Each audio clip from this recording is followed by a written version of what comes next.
Surgical zombie smoke break. From Redditor/u/POTUSnope.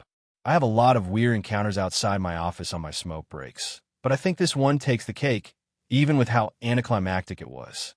Today I was sitting on the wall outside my building, smoking and messing around on my phone. I had probably been sitting there for about 2 minutes without looking up when I finally do and notice a guy on the corner about 20 feet away staring intently at me. He's hunched over facing me in the classic zombie pose, wearing a large coat, a surgical mask, and gloves. I didn't know how long he'd been standing there, but it was daytime and the area is relatively populated, so despite being the only people on the street, I wasn't too worried. I went back to looking at my phone, but kept discreetly glancing in his direction to see if he was still there. He didn't move or stop looking at me for probably another minute and a half, just sunken shoulders with his unblinking eyes pointed directly at me over his mask. Finally, I notice an older man walking towards us and my cigarette is almost finished, so I assume worst comes to worst, this guy will be near if anything happens. I glance back at my phone and hear what I assume are the older man's footsteps approaching. Before I have a chance to look up, the surgical zombie is sitting within an inch of me on the wall. I'm a polite girl, so I give him a vague smile, while my inner self and personal space are screaming at me to get up and leave. He asks me for a cigarette, so I give him one, and he just continues to sit there with it unlit. I can't fight my manners, so I ask him if he needs a light, and he gives me a gloved double thumbs up and stares at me.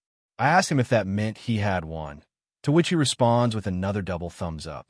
I assumed that was him saying he did, so I turn back to my phone planning on taking one more drag before getting up to leave. He then says, "Yes, I need one," so I give him my lighter. He hands it back and I put my smoke out and stand up. He then begins laughing, like full belly laughing. I didn't really know how to respond, so I tell him to have a nice day and walk into my building.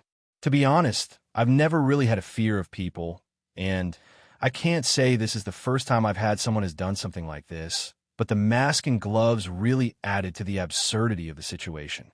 Have we met already? From Redditor/u/Furstenfeld. It's Friday night at around 8:45 p.m. The little one's in bed, and I'm chilling with some friends online, gaming. There's a loud bang, and I'm instantly freaking out due to having my home, my safe place, invaded by some creeper twice in the past 3 months. I turn the volume on my computer down, trying my best to come up with excuses. Oh, it was the neighbors doing something. Who in their right minds would try to break into my house when they can see that I'm awake? Front outdoor light on, lounge light on. It's quiet for a while, so I return to playing the game and talking to my friends. That's when I hear rustling. I think it's coming from the game, despite the volume being super low, but to be on the safe side, I turn the sound on the computer off completely. The rustling's still there. At this point, I think it might be that annoying pest possum. The banging could have been it jumping onto the garage roof, and now was snuffling around outside the leaves, searching for some food. As I said earlier, who would try to trespass when they could clearly see someone was home? If they did trespass, why would they be doing so loudly? I want to say it put me at ease, but it didn't. Fast forward half an hour, and the noises have stopped, and my cat's begging me to be let outside. Little B asterisk starred. I love him, really. I hate opening doors/curtains/windows at night. Paranoia at its finest. But tonight, I had a reason to be paranoid, at least. I kept the chain lock on the door and let the fat fuzzball squeeze out, and had a bit of a peek through the crack, seeing if anything was amiss on my front lawn. Nothing out of the ordinary, so I lock the door and head back to the lounge. 5 minutes later, someone tries the door handle. Finding it locked, I hear a laugh, and they start scratching on the glass as I frantically grab my phone and call the police. Whoever had left by the time they answered the phone, and police couldn't find evidence that anyone had been on the property. They did a sweep of the neighborhood, but couldn't find anyone on the streets, either. Whoever you are, I'd say let's not meet, but I'm pretty sure you're the same person who came the other 2 times.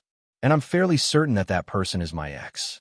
So, Mr. X, if it IS you, smile for the cameras next time you come around. They just arrived in my mailbox.